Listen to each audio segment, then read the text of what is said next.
With We Are Factions doing the rounds on Twitter and everyone getting their panties in a pickle over the fact that The Last of Us 2 isn't going to have multiplayer at launch, I thought it was about time I actually sat down and made a very quick video about how I feel about it. And the reality is, I don't care. Seriously, I do not care that The Last of Us 2 is not going to have multiplayer at launch. And I know some people would like to see the multiplayer in the game. But here's my argument for this. The Last of Us was one of the best games I've ever played. It's one of my favourite games of all time. I'm talking about the campaign here. As such, it was value for money. It was relatively short compared to some games, but the quality of what was on offer made it worth playing and playing again. Up till now, it was one of the best narrative-based games ever made. And if they move forward and they apply that kind of focus to The Last of Us 2 story, then that game will be value for money at $60 or however much they're going to charge for it. And it will be worth playing, and it will be worth playing again. Because, as with The Last of Us, if they focus in the same way as they did with that game, it will be like when you listen to a good piece of music again and again and again. When you listen to a good piece of music over and over, you always find new things. When you read a good book over and over, you always find new things. Same with TV, films. You will always find new stuff in there. If it's good, it's worth going back to. And The Last of Us is worth going back to. So, applying that to The Last of Us 2, as I say, I think it will still be value for money, and I still think it will be worth playing. More than worth playing. You know, we haven't seen the game yet, we don't know if it will be good, but we have to give some leeway to Naughty Dog for the very fact that they have a fantastic track record. So, no, I don't care that it's not going to have multiplayer. And, you know, we've heard that it is going to get multiplayer later, either as an add-on to the game, or more likely, from what I've seen, as a separate game entirely. Now, some people don't like that because they're thinking, oh, you're going to have to pay for 2 different games. But I don't see that's a bad thing in this instance, because I think that they could focus on the actual story of the game and making it work. All of their focus is going to be on the single player. And, you know, in a world where every single game has to have multiplayer tacked on, and we've seen this for years now, where if a game hasn't got multiplayer, people get up in arms about it. To have a game that focuses on the single player and is absolutely laser focused on making it the best game it can be, I don't see that's a bad thing at all. We've seen this with Wolfenstein. I'm not talking about the most recent one.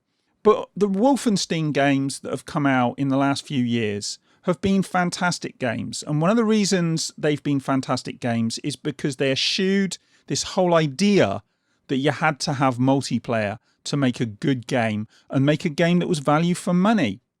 And look, you know, there is one aspect here. I know that the previous Last of Us, both the original version of it and the remaster for the PlayStation, both had multiplayer. You know, and I know that as a result of that, some people are going to be disappointed because they're thinking, oh, they're going to be taking something away. But we have heard, and if they're true to their word, then I think this is a good thing. We have heard that The Last of Us 2 is going to be significantly bigger and have, you know, a longer story than the first game. And I say story, not campaign, because it's not really a campaign in The Last of Us. It is a story. It is an engrossing, engaging, enjoyable, heart-wrenching. The first story was heart-wrenching, and it was brilliant to play. And if they deliver that, what's the problem? And if you're only coming to it for multiplayer, there are other games out there that offer multiplayer. And as I say, they are going to be bringing multiplayer in some form at a later date. I'm actually quite pleased about this. I have been going on for a long time now that we haven't seen enough single player focused games. This whole idea that everything has to have multiplayer, that everything has to be focused on multiplayer. And then from there, the businessmen come in and it's all about focusing on the monetization.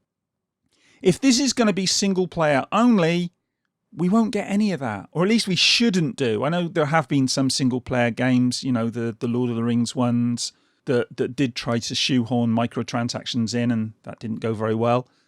But the reality is with single player games, they don't lend themselves as easily to microtransactions. And so if we get this game and it is a focused single player experience, for me, and I know I'm probably in the minority here and a lot of gamers out there don't feel the same way as me, but for me, that's a bonus, because it means that we are still having studios out there that are looking to do the best they can with video games. And if I move on from that for a minute and go from the specific to the general, I think it's been a bit of a dark time in the last few years for single player games. And I know we've had some good ones, God of War, Spider-Man, all these games coming from Sony. But as a general rule, it's been a pretty dark time for single player games, with all the emphasis on multiplayer and all the emphasis on shoehorning as much monetization into games as possible. And the art form that is games, the single player aspect of games is where the art is most focused. Because, in multiplayer, it's all about competition. When you get into single player games, the art is where it's most interesting in that form. And we haven't even scratched the surface yet. When you look at something like, I don't know, the game Edith Finch, What Remains of Edith Finch, that does some amazing things with the way in which games are formulated and the way in which the interaction with controls works with the story. And so we've barely scratched the surface of what can be done with games yet, in terms of story and the way you tell them. The opportunity is there for stories to be told in completely different ways within games than the way in which they're told in films, TV, books, and so on. And so when I see that a company is focusing on a single player game, I think good. And if they do something interesting and they make a story that is engaging and interesting and keeps my attention, then I think other developers looking at that will see that single player games are viable. And it is possible to make a single player game that does well, makes money, and can be innovative and interesting in its own right without the need for the competitive aspect of multiplayer. And as I said before, I know this isn't a fashionable opinion. And I know a lot of people are going to be going, oh, well, it's not so much value for money because it hasn't got multiplayer. Really? This goes back to the whole issue of content. And I've talked about this before and I've banged on about this repeatedly. Content doesn't make for value for money. Just adding stuff in, throwing more and more stuff at a game doesn't make it value for money. Quality is what makes it value for money, whether that be single player, multiplayer, whatever it might be. The quality of what is on offer is what makes it value for money, not the quantity. I've seen games out there with masses of quantity, masses of content that do nothing with it. The Last of Us was a game that was chock full of ideas, narrative, character development. All these things were really important to that game. And it was almost unique in how far it pushed that. And there are other games out there that have tried to do that. And notably, again, Sony games. But I think The Last of Us was really special in that area. Everything about that story was special. And if they can repeat that again with The Last of Us 2, then multiplayer isn't going to be that important. I've said this before. I know I've said this before. There's people out there who are going to be shouting at me if they're listening to this, and they're going to be saying, well, I wanted the multiplayer. I love the multiplayer. And I know some people love the multiplayer, but they are going to offer it later on.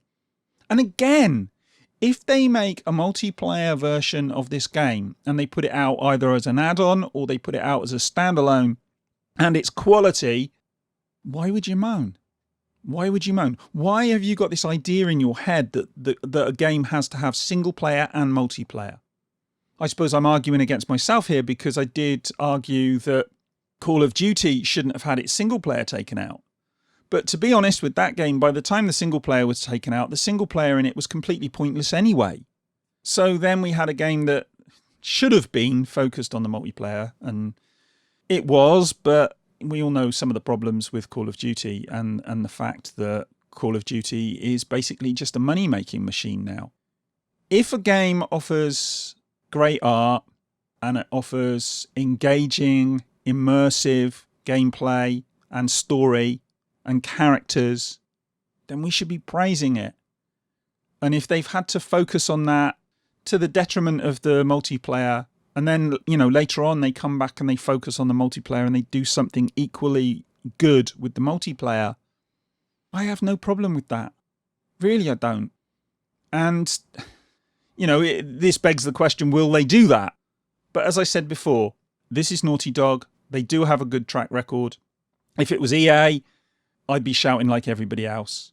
But the reality is it isn't. This is a company with a great track record, and we should be, giving them the benefit of the doubt.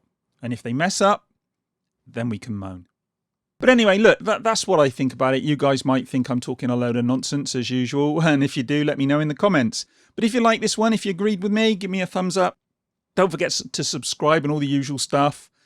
And, not just for me, but for every single YouTuber that you watch, check your subscription feed regularly, rather than letting YouTube push videos to you, because you won't get the stuff you're subscribed to. You won't get the stuff that you want if you just rely on YouTube.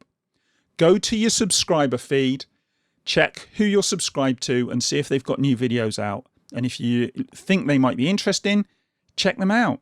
And if you're subscribed to me, do that with me. And if it's a video that doesn't grab your attention, fine, you don't have to watch it.